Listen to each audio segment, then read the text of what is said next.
चीन की वार्निंग को लेकर अमेरिका अलर्ट पर है, क्योंकि चीन लगातार चेतावनियां दे रहा है। चीनी सेनाओं के मूवमेंट पर अमेरिका की लगातार नजर बनी हुई है। चीनी धमकी के बाद ताइवान का एयर डिफेंस सिस्टम एक्टिव हो गया है। एक्टिव मोड में पहले से ही था। पेलोसी की रवानगी को लेकर ताइवानी फोर्सेस भी अलर्ट पर हैं।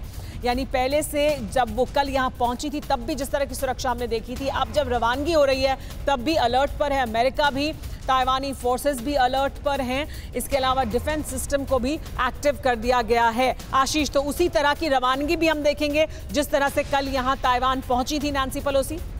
डिफेंसिव क्या ऑफेंसिव सिस्टम भी उन्हें अलर्ट पर रखना होगा, क्योंकि अगर चीनी मिलिट्री की तरफ से कोई मिसाइल दागी जाती है, जो कि उन्होंने बहुत स्पेसिफिकली कही है, या मैं अपनी तरफ से ऐड नहीं कर रहा हूं, उन्होंने कहा है कि लॉन्ग रेंज मिसाइल्स के इन्वॉल्वमेंट होंगे, जो हम मैप अभी थोड़ी देर पहले दर्शकों को बता रहे थे उन वॉर ड्रिल एक्सरसाइज में। इसके अलावा जो टारगेटेड मिलिट्री ऑपरेशन करेंगे, कल का स्टेटमेंट याद होगा सुमायरा कि स्पेसिफिक टारगेटेड मिलिट्री ऑपरेशन का तभी उसको एग्जीक्यूट किया जा सकता है जब किसी तरह के प्रोजेक्टाइल या मिसाइल का इन्वॉल्वमेंट हो। और ये दोनों बातें ध्यान में रख के अगर कोई भी चीनी रिएक्शन मिसाइल के तौर पर आता है तो अमेरिका को केवल डिफेंसिव नहीं बल्कि ऑफेंसिव पोस्चरिंग भी करनी पड़ेगी। और इसीलिए 22 फाइटर जेट्स का जत्था एक साथ में एस्कॉर्ट करता है, क्योंकि अगर आप 2-4 फाइटर जेट से एस्कॉर्ट करेंगे तो उसके रोल्स जो होते हैं बहुत स्पेसिफिक होते हैं। डिफेंसिव होगा, कोई मैन्यूवरिंग होगा, कोई ऑफेंसिव होगा, कोई इलेक्ट्रॉनिक वॉरफेयर के लिए होगा। लेकिन जब नंबर्स ज्यादा हो जाए, 22 फाइटर जेट्स, देखना होगा रोचक इस बार सुमायरा कि 22 फाइटर जेट्स एस्कॉर्ट करते हैं बाहर जाते समय, या फिर वो नंबर बढ़ता है या कम होता है। वो इसलिए क्योंकि अब चीन की डिप्लॉयमेंट बढ़ गई है। जब वो लगभग 18-20 घंटे पहले कल यहां पर आई थी ताइपे में, तब उतनी ज्यादा डिप्लॉयमेंट थी, लेकिन अब उसकी इंटेंसिटी को बढ़ा दिया गया है, अलर्टनेस को बढ़ा दिया गया है। कल डिप्लॉयमेंट दिखाई दे रहा था, आज एक्टिवनेस दिखाई दे रहा है चीनी फोर्सेस की तरफ से। एक चीज और है, ये सारी चीजें अपनी जगह हैं, चीन की तैयारी क्या है, चीन की धमकियां क्या है, लेकिन कुछ दिनों पहले अगर देखा जाए लगातार चीन की इंटरनल जो न्यूज आ रही थी, चाहे उसके फाइनेंशियल सिचुएशन को लेकर हो, देश के अंदर जो बेरोजगारी के इश्यूज हैं, जो उनकी बड़ी बड़ी कंपनियों के लॉसेस हैं, क्या इंटरनल जो सिचुएशन है चीन की, क्या इतना स्पेस चीन को देती है कि वो एक बड़े जंग की शुरुआत कर सकता है? जब इंटरनल सिचुएशन खराब होती है तभी बहुत बड़ा वजह बनता है रवि की कोई देश या कोई नेता वॉर के लिए जाए, क्योंकि उसी से इंटरनल जो सिचुएशंस होती हैं उसे छुपाया जा सकता है, ढांका जा सकता है। शी जिनपिंग को इसकी ज़रूरत महसूस होती है क्या वो स्टेज पे आ गया है जो आप पहुंच रहे हैं, क्या वो थ्रेशोल्ड पहुंच गया है? तो आप ये कह रहे हैं नहीं कि पहुंचा है। आप ये कह रहे हैं कि कोई भी वॉर इनिशिएट करना वो कवर अप की तरह होगा, न कि रिक्वायरमेंट। ओके, बिल्कुल रवि, ये एक वॉर वॉर्न करने वाली बात तो होगी और काफी ज्यादा टेंस सिचुएशन भी होगा। और अब जिस रेडार को लेकर, जिस मैप को लेकर, जिस ट्रैक को लेकर कल कई ज्यादा वेबसाइट्स क्रैश कर गई थी, वो इसलिए क्योंकि Nancy Pelosi landing into Taiwan सबसे ज्यादा अब तक का विश्व का सबसे ज्यादा ट्रैक एयरक्राफ्ट बन गया था, और इसीलिए इस तरह की कई वेबसाइट्स क्रैश कर गई थी। और अब देखना होगा कि जाते समय ये क्या ट्रैजेक्टरी लेते हैं। एयर स्पेस आप देखिए, यहां पर ये real time updated air space है, और ये रहा ताइवान। यहां पर आपको USNS मैरी सीयर्स दिखाई देगा। ये USS रोनाल्ड रीगन की जो एयरक्राफ्ट कैरियर की फ्लीट है उसका एक हिस्सा है, नजदीक लाके रखा गया है वेस्ट ऑफ पैसिफिक में। यहां पर भी एक एयरक्राफ्ट कैरियर रखा गया है। और ये देखिए, ये सारे के सारे ये एवैक्स हैं Ravi, airborne early warning system, radars हैं, फाइटर जेट्स हैं इंस्टॉल करके। ये सब जो आपको आइलैंड दिखाई दे रहे हैं, ये छोटे छोटे आइलैंड हैं, इंश्योर करते हुए कि यहाँ के एयर स्ट्रिप और एयरफील्ड से जब भी जरूरत पड़े तुरंत टेक ऑफ करें और ये ताइवान की तरफ में आ जाए। और आपको बाईं तरफ, रवि की बाईं तरफ आपको जो तस्वीरें दिखाई दे रही है, ये लाइव तस्वीरें हैं लगातार कि किस तरह से टेक ऑफ से ठीक पहले वो मोमेंट जब नैन्सी पेलोसी की सेफ एग्जिट सिक्योर कर ली गई है, लेकिन एग्जीक्यूट नहीं की गई है। वो एग्जीक्यूट तब पता चलेगी जब नैन्सी पेलोसी का एयरक्राफ्ट यहां से पूरी तरह से बाहर नहीं निकल जाता ताइवान के एयर स्पेस से। वो एयर स्पेस देखिए आशीष, ये रोनाल्ड रीगन का जो पोजीशन है उसकी, वहां से कहां-कहां के एरियाज को वो अपने रेंज में ले सकता है, कहां कहां से वो मॉनिटर कर सकता है या क्विक रिस्पांस देना हो तो कर सकता है। जरा इसको भी दर्शकों इसी तस्वीर पे रुकिए। ताइवान के हिसाब से आप बताइए। देखिए, ताइवान से ये लगभग, मैं एक अंदाजा बता रहा हूं क्योंकि ये सैटेलाइट इमेजेस हैं, ये लगभग मेरे हिसाब से 100 नॉटिकल माइल के आसपास दूर है। लेकिन ये एक शिप है जो कि एयरक्राफ्ट कैरियर बैटल ग्रुप का एक छोटा सा हिस्सा है। इस तरह के लगभग आधा दर्जन शिप्स या फिर सबमरीन एक एयरक्राफ्ट कैरियर बैटल ग्रुप पे होते हैं, तो ये कई इस तरह के शिप्स यहां पर होंगे। तो इस शिप की अगर आप बात करें तो आप मान के चलिए कम से कम 100 से 150 किलोमीटर का, nautical mile to be specific, वो एरिया तो आप आराम से कवर कर लिए हैं। और इस तरह के जो रेडार और एवैक्स सिस्टम्स हैं, वो लगभग आप मान के चलिए 500 से 700 नॉटिकल माइल का एरिया वो आराम से सैनिटाइज कर सकते हैं। तस्वीरों पे वापस आते हैं। ये वो तस्वीरें हैं जो इतिहास रच रही हैं और हर एक देश को इससे कोई ना कोई डायरेक्टली या इनडायरेक्टली इंपैक्ट होगा, चाहे भारत हो, अमेरिका हो, जापान हो, ऑस्ट्रेलिया हो या फिर यूरोप का कोई देश। क्योंकि हम बात कर रहे हैं नैन्सी पेलोसी की उस विजिट की, उस देश के सीधा संप्रभुता को प्रश्न करते हुए, जो कि सबसे बड़ी इकोनॉमीज में से एक है, जिसके इकोनॉमिक, मिलिट्री और डिप्लोमेटिक रिलेशन पूरे विश्व पर काफी ज्यादा डोमिनेट करते हैं। एक महत्वपूर्ण बात विनोद सुमायरा आपने थोड़ी देर पहले बताई थी, और किस तरह से ग्लोबल टाइम्स भड़क रहा है कि उन्होंने 4 एयरक्राफ्ट लगा दिए हैं ओकिनावा के पास में। ये आप देखिए कि रिएक्शन कितना ज्यादा हो रहा है। इससे आपको पता चलेगा कि नैन्सी पेलोसी ने जो ड्रैगन की पूंछ पे पांव रखा है ना, उससे कितना ज्यादा ड्रैगन भड़का हुआ है।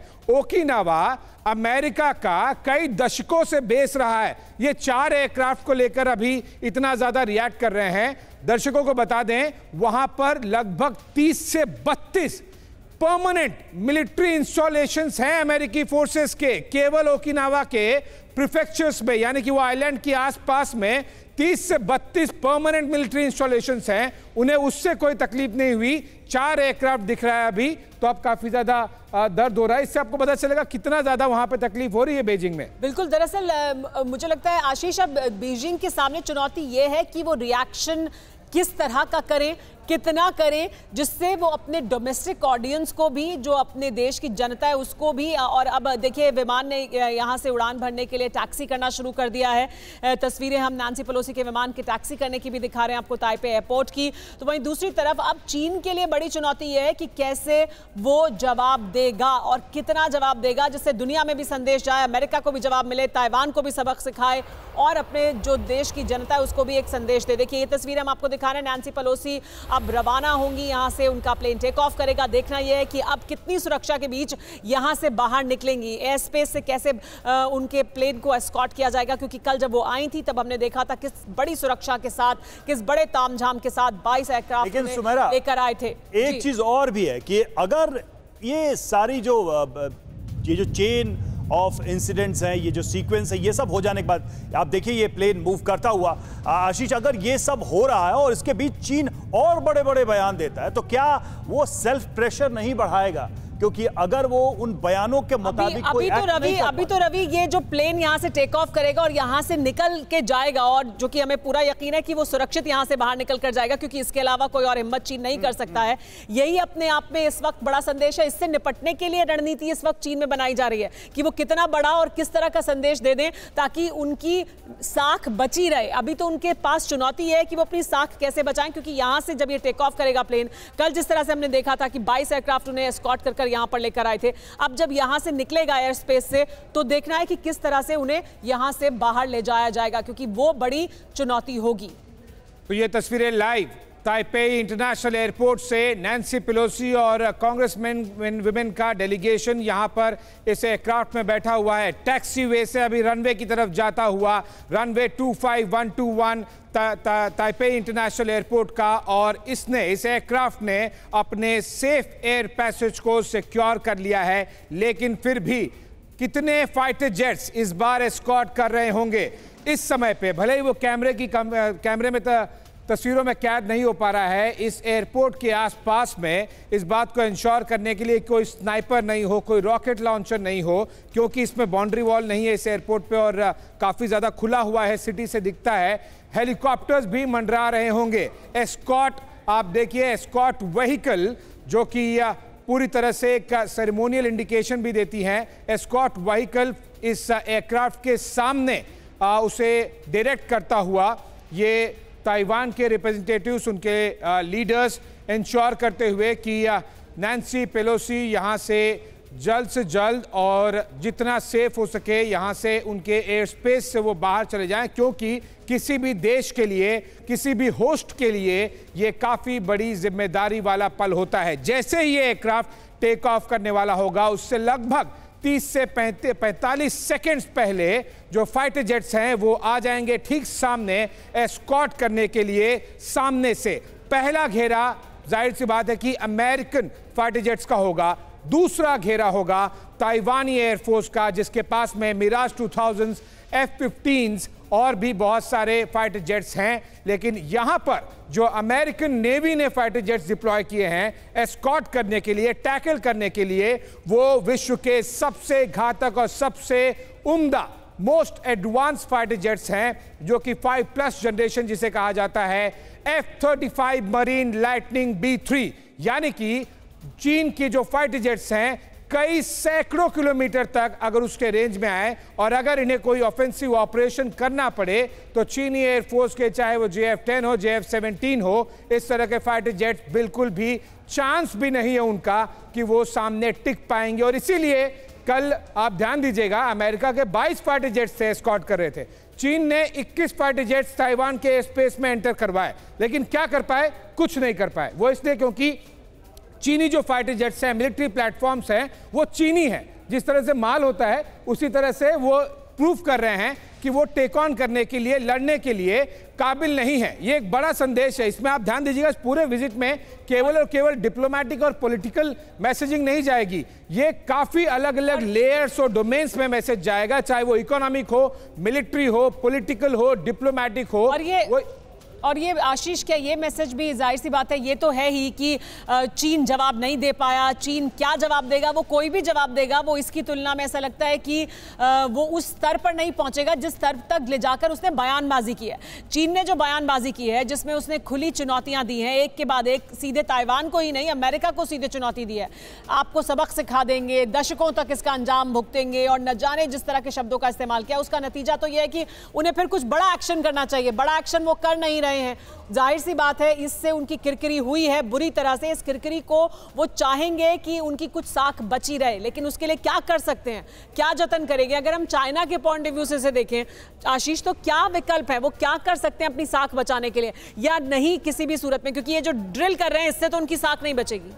बड़ा टिकटॉक का वीडियो बनाएं और बड़ा लंबा प्रेस रिलीज इश्यू करें। कल आपने सुमायरा जो प्रेस रिलीज पढ़ी थी नैंसी पेलोसी की लैंडिंग के बाद में, लगभग 1,500 वर्ड की प्रेस रिलीज थी वो। इस तरह के स्टेटमेंट क्लियरली ये सजेस्ट करते हैं कि आप कुछ कर नहीं पा रहे हैं, केवल आप पेपर ड्रैगन हैं, आप टिकटॉक वीडियोस बनाते हैं, आप इस तरह के स्टेटमेंट ट्विटर पे इशू करते हैं, लेकिन जब करने की बारी आती है तब कुछ नहीं कर पाते हैं। उसका रीजन भी बहुत साफ है कि चीन के लीडर्स जो हैं वो साफ साफ देख पा रहे हैं कि ये एक सिंपल वॉर नहीं होगा, बल्कि चेन ऑफ वॉर्स हो सकता है, और उसमें वो जाना नहीं चाहते। उनके अपने बिजनेस इंटरेस्ट हैं, जो सुपर पावर बनने की उनकी ख्वाहिश है, उस पर बड़ा ब्रेक लग जाएगा। और एक चीज आशीष ये भी कि चूंकि ये सारी पैंतरेबाजी इसीलिए थी कि नैंसी पेलोसी का प्लेन लैंड ना करे ताइवान में, अब चूंकि वो आ गई हैं तो ये जो सारी धमकी देने या जितने भी कोशिश थे प्रेशर बनाने के, उसका कोई फायदा नहीं हुआ। तो अब इस बात की संभावना कम ही है कि उनके इस रिटर्न को वो बहुत ज्यादा डिस्टर्ब करेंगे, क्योंकि जो नुकसान होना था चीन का इमेज वाइज या डिप्लोमेटिक कह लें, वो तो हो चुका है, डैमेज इज डन ऑलरेडी। ये सब कुछ रवि जो आपने बातें कही ना, ये सब कुछ शी जिनपिंग को और उनके जो बाकी लीडर्स हैं, military leaders, diplomatic leaders, political leaders, ये इनको सबको 15-20 दिन पहले सोचना चाहिए था कि आपको इतना बयानबाजी नहीं करनी चाहिए थी, आप इतना रिएक्ट ही नहीं करते। आपने इतना रिएक्ट किया, इतने स्टेटमेंट इशू किए कि आप कुछ कर ही नहीं पाए। आपने सेल्फ इंड्यूस, जो आप बात कर रहे थे रवि थोड़ी देर पहले, कि उन्होंने वो प्रेशर खुद ही इतना बना लिया कि हम ये कर देंगे, वो कर देंगे, ऐसा नहीं होने देंगे, वैसा नहीं होने देंगे, और उसका स्तर कहां तक गया? क्या ये केवल Chinese ministry of foreign affairs का स्टेटमेंट तक रुक गया? क्या ये किसी एम्बेसडर के स्टेटमेंट तक रुक गया? क्या ये कोई ग्लोबल टाइम्स के ट्वीट तक रुक गया? ये गया हाईएस्ट लेवल तक, जो बाइडेन और शी जिनपिंग की बातचीत को लेकर। और जब आप हाईएस्ट लेवल पे बातचीत करने के बाद में भी कुछ नहीं कर पाए और ये तस्वीरें सीधे पूरे विश्व को लाइव दिखाई दें, तो आपके गाल पर यह करारा तमाचा है। और इसीलिए कहते हैं ना, जो विजन होता है लीडर्स में, वो बहुत जरूरी होता है। किसी देश की गहराई, किसी देश की समझ, किसी देश की जो इंटेग्रिटी होती है, संप्रभुता होती है, सॉवरेनिटी होती है, ये सब कुछ काफी पहले से आपको सोचना होता है। अगर आप नहीं सोचेंगे, टिकटॉक वीडियो बनाएंगे, ट्विटर पे जाएंगे, तो यही तस्वीरें सामने आएगी। पेलोसी का जो विमान है उसने टेक ऑफ कर लिया है। ये तस्वीरें हम आपको दिखा रहे हैं रनवे पर तेजी से आगे बढ़ता हुआ। यानी कि जिस एक एपिसोड की बात की जा रही थी, उसकी एंडिंग की, उसके क्लाइमेक्स की तस्वीरें इस वक्त